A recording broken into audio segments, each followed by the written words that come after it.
मैं एक मौके पर मक्का मुकर्रमा और मदीने तैयबा ज़ियारत के लिए हाजिर हुआ। मदीने तैयबा में हाजिर था, मस्जिद नबवी शरीफ में हाजिरी की सआदत मिली हुई थी। नमाज असर पढ़कर मैं अंदर जो कदीम मस्जिद नबवी है उसी में बैठा हुआ था। इत्तेफाक से एक नौजवान हाथ में एक किताब लिए हुए आया और ऐसे ही किताब जमीन पर फेंका और नमाज पढ़नी शुरू कर दी। मैंने उस किताब को हाथ में लिया, देखा तो उस किताब का नाम था अल बिदाया वन निहाया। आप हजरत बैठे बस थोड़ी देर, क्योंकि वक्त बहुत कीमती है। किताब का नाम था अल बिदाया वन निहाया। मैंने वो किताब हाथ में ले ली। जब वो नौजवान नमाज पढ़ चुका, मैं उससे करीब हुआ, किताब मेरे हाथ में थी। मैंने उससे कहा हल अस्ततियु अन अतकल्लमक, क्या मैं आपसे कुछ बात कर सकता हूं? उसने कहा ला बासा भी, कोई हरज नहीं, आप बात कर सकते हैं। मैंने उससे पूछा माज़ा तश्तगिल, आप करते क्या हो, आपका मशगला क्या है, आपका वर्क क्या है, आपका काम क्या है?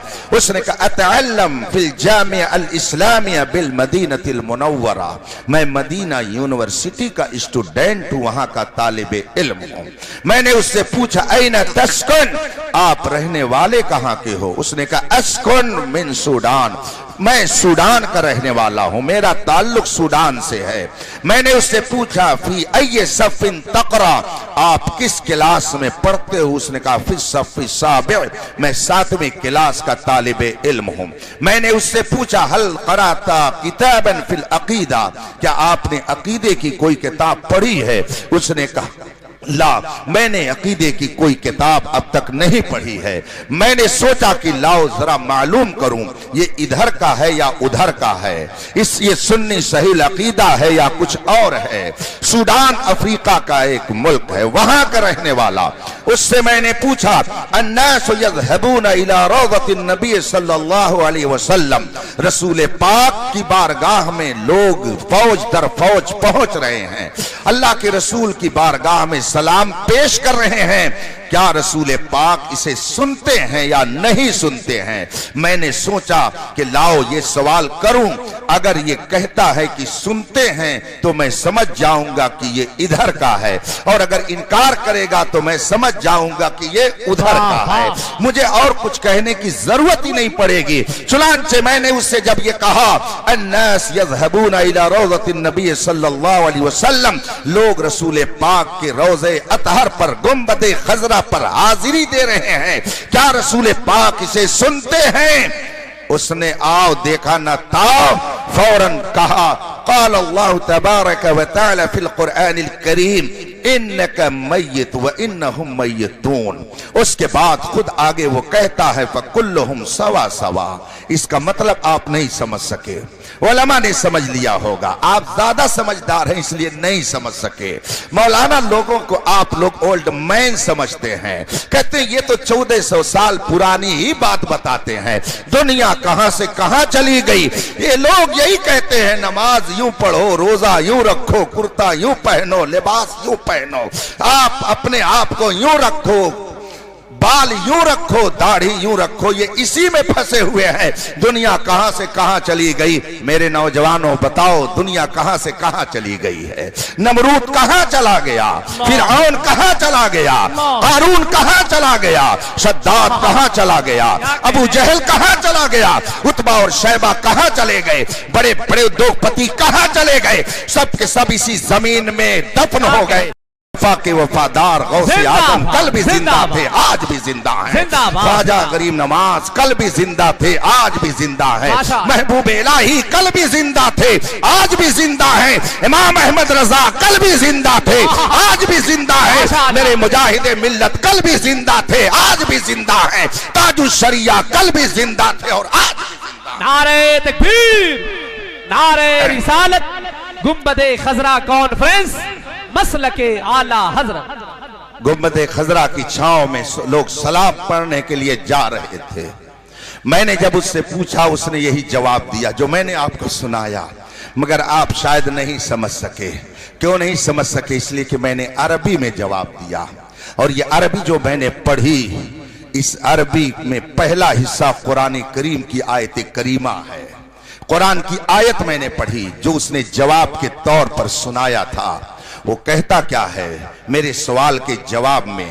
क़ाल अल्लाह ताला फिल कुरान, अल्लाह ने कुरान में फरमाया है, इन्नका मय्यित, ऐ नबी आप पर मौत तारी होगी, व इन्नहुम मय्यितून, और दूसरे लोगों पर भी मौत तारी होगी। अब आगे वो अपनी तरफ से कहता है कि जब सब पर मौत तारी होगी, सब मौत के मुंह में चले जाएंगे, सबको मौत आनी है, फकुल्लुहुम सवा सवा, सब के सब बराबर हैं। उसने ये नजरिया पेश किया, सब के सब बराबर हैं, यानी कोई नहीं सुनता है। जैसे आम लोग नहीं सुनते हैं, वही हाल रसूल पाक का है। ये गुंबदे खजरा के साए में बैठकर रोजाना तालीम लेने वाला तालिबे इल्म कह रहा है, मदीना यूनिवर्सिटी में पढ़ने वाला स्टूडेंट कह रहा है। उसने जब ये कहा तो मेरे दिल को गैरत आई। मैं गुंबदे खजरा की छांव में बैठा हुआ था, मैंने सोचा इसको कुछ न कुछ रज़वी इंजेक्शन देने की जरूरत है, और जो इसके अंदर जरासीम है उन जरासीम को, और जो कोरोना है बदअकीदगी का, उसे निकालने के लिए कोई ना कोई दवा इसको देनी जरूरी है। चुनांचे मैंने उससे कहा, हल समेत इस्म शेख इब्न अल क़य्यिम, क्या आपने शेख इब्न क़य्यिम का नाम सुना है? इब्न क़य्यिम को आप नहीं जानते होंगे, ये उलमाए अहले हदीस के बहुत बड़े आलिम हैं, जमाते गैर मुक़ल्लिदीन के पेशवा हैं, उनका नाम इब्न क़य्यिम है। मैंने ये नाम इसलिए लिया कि आदमी दूसरों की मानने में तरद्दुद में रहता है, मगर अपनों की तो मानता ही मानता है। इसलिए मैंने उस गैर मुक़ल्लिद आलिम का जिक्र किया जिसको सारे उलमाए अहले हदीस अपना पेशवा मानते हैं, उनका नाम इब्न क़य्यिम है। मैंने कहा क्या आपने इब्न क़य्यिम का नाम सुना है? उसने कहा हाँ मैंने सुना है। मैंने कहा उनकी एक किताब है जिसका नाम अर्रूह है, क्या आपने इस किताब का मुताला किया है? उसने कहा ला, नहीं मैंने इस किताब का मुताला नहीं किया है। मैंने उससे कहा कि इब्न क़य्यिम ने अपनी किताब अर्रूह के अंदर ये लिखा है, क़द सह्हा अन नबी सल्लल्लाहु अलैहि वसल्लम अन्नल अंबिया अहयाउन फी क़ुबूरिहिम युसल्लून।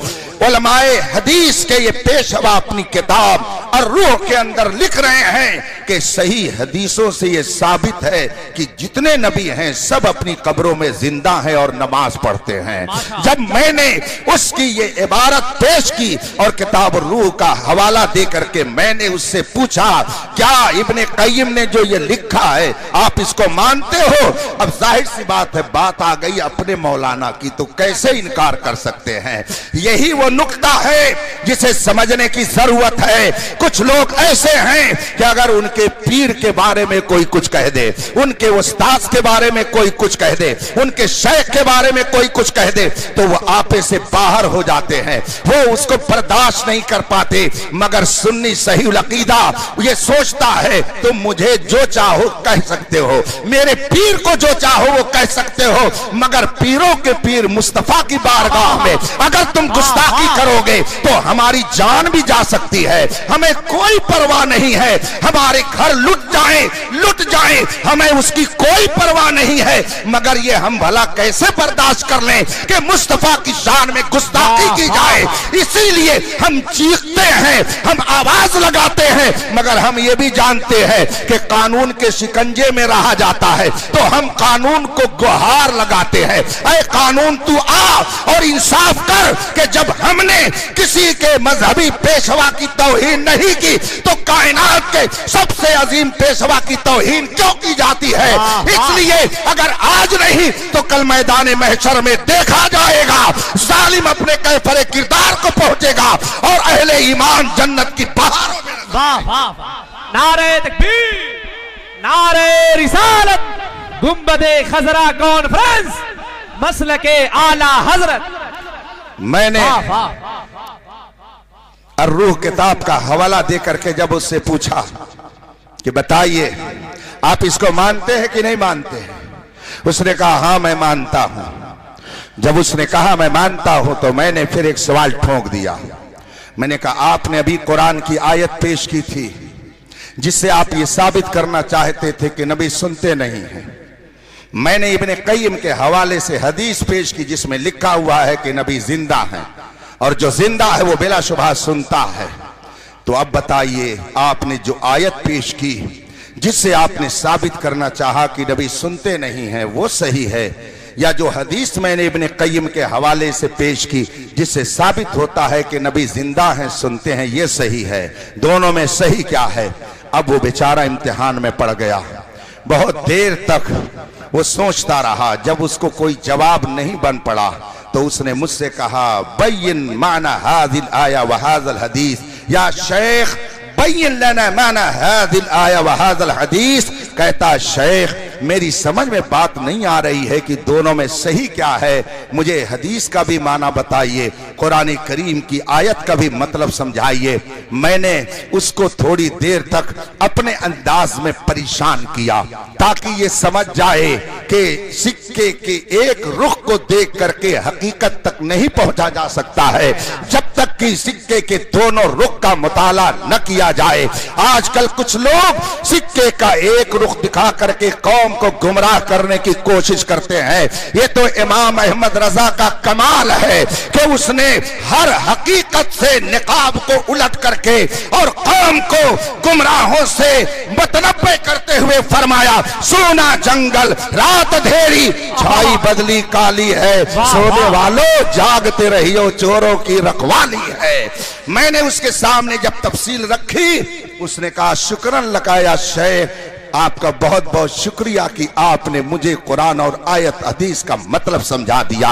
और उसने तस्लीम किया कि बेशक नबी जिंदा हैं और कब्रों में अपने अपने आराम फरमा, अपनी अपनी कब्रों में आराम फरमा है और पुकारने वालों की पुकार को वो सुनते हैं। उसने इस बात को तस्लीम किया। मैंने सिक्के का दोनों रुख जब उसके सामने रखा हुआ हैरत में पड़ गया। मैं यर्ज करना चाहता हूं कि आज भी एक जमात जुब्बा लिबास में कौम को गुमराह करने की नापाक कोशिश में लगी हुई है और कलमा पढ़ने के बावजूद वो दर हकीकत कुरान का भी इनकार कर रही है और हदीस का भी इनकार करती है। इसी हिंदुस्तान में ये जमात भी पाई जाती है। रसूल पाक सल्लल्लाहु अलैहि वसल्लम ने अपने सहाबा के बारे में फरमाया, हजरत सैयदना अबू सईद खुदरी रज़ियल्लाहु ताला अन्हु सहाबी रसूल हैं। वो रिवायत करते हैं कि रसूल करीम सल्लल्लाहु अलैहि वसल्लम ने इरशाद फरमाया, ला तसुब्बु सहाबी, मेरे सहाबा में किसी की शान में गुस्ताखी के कलमा मत बोलना। रसूल पाक का इरशाद है, मेरे सहाबा में से किसी की शान में गुस्ताखी मत करना। उनकी शान ऐसी बुलंद बाला है। अल्लाह के रसूल फरमाते हैं, लौ अन्न अहदकुम अनफक़ मिस्ल उहदिन ज़हबा मा बलग़ मुद्द अहदिहिम वला नसीफा। उनकी शान ये है कि अगर तुम में से कोई उहद पहाड़ के बराबर सोना खर्च कर दे और मेरा सहाबी 2 किलो 4 किलो जौ अल्लाह के रास्ते में खर्च कर दे तो तुम्हारा उहद पहाड़ के बराबर सोना मेरे सहाबी के 2 किलो जौ का मुकाबला नहीं कर सकता है। ये रसूल पाक के सहाबा की शान है। मगर कलमा पढ़ने वालों का एक गिरोह इस वक्त हिंदुस्तान भर में तौहीन सहाबा की तहरीक चला रहा है और जगह जगह रसूल पाक के सहाबा की शान में गुस्ताखी करके अपनी बदबख्ती का सबूत दे रहा है। बताइए, रसूल पाक तो ये फरमाए कि मेरे सहाबा को तुम बुरा मत कहना, मगर जमात एक ऐसी पाई जाती है कि जो कलमा पढ़ने के बावजूद रसूल पाक के सहाबा की तौहीन कर रही है। जगह जगह अपनी मस्जिदों में, अपने अवाम में, अपने लोगों में सहाबा की अजमत पर कीचड़ उछालने की नापाक कोशिश की जा रही है। इसी वजह से 2 महीने के अंदर मुझे 2 मर्तबा ऐसे नाहंजारों से मुनाजरा करने के लिए मजबूरन जाना पड़ा। पहली बार मैं बिंगलौर गया और अभी चंद रोज पहले मुझे झांसी जाना पड़ा। लेकिन अल्हम्दुलिल्लाह दोनों जगह दुनिया ने ये देख लिया, किल के रजा है खंजरे खूंखार बर्फबार, आगा से कह दो खैर मनाए ना शर करें। कयामत तक जब तक तक मुस्तफा के सच्चे वफादार रहेंगे, इमाम अहमद रजा के अफकार और नजरियात को फैलाने वाले जब तक रहेंगे, किसी सहाबी की शान में अगर कोई उंगली उठाएगा तो कोशिश की जाएगी कि कानून की जबान से उसकी उंगली को काटने की कोशिश की जाए। कोई जबान अगर खुलेगी तो कानून की जबान के जरिए उसको काटने का हुनर भी जाना जाता। नारे तकबीर, नारे रिसालत, गुंबदे खजरा कॉन्फ्रेंस, मसलके आला हजरत। कलमा पढ़ने वालों की एक जमात इसी हिंदुस्तान में पाई जाती है जो सहाबा पर तबर्रा करते हुए फख्र महसूस करती है। मैं और मजीद तो कुछ न कहूंगा, लेकिन ये मुझे महसूस हो रहा है कि जिस तरह से कुछ सालों पहले तक सऊदिया अरबिया ने वहाबियत को फैलाने के लिए अपनी दौलत का दहाना खोला, आज भी कुछ मुल्क जो गुस्ताखाने सहाबा में शुमार किए जाते हैं अपनी दौलत का मुंह खोले हुए हैं, और हिंदुस्तान के बहुत सारे टट्टू उसका शिकार होकर मस्जिदों मेहराब के जरिया उनके नापाक अजाइम की तकमील में लगे हुए हैं और राफिजियत को फैलाने का काम कर रहे हैं।